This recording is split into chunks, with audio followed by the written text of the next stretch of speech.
Чтобы выжить в этих условиях, казахский род, казахская община делилась. Выжить меньшим количеством людей легче, и поэтому на зимовке роды делились и уходили на каждый на свою зимовку.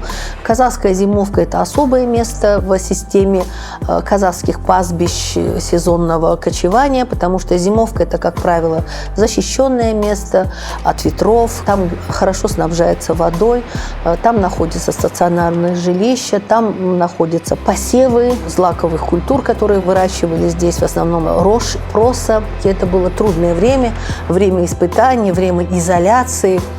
И поэтому, когда весной снова все собирались на Джаляу, то это была большая радость.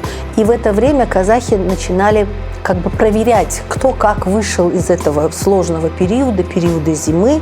И поэтому қайтыс болғанға көңіл айтады, жаңа келгенге бата береді, потом поздравления со всеми там мероприятиями, которые происходили. И вот это все называется көрісу.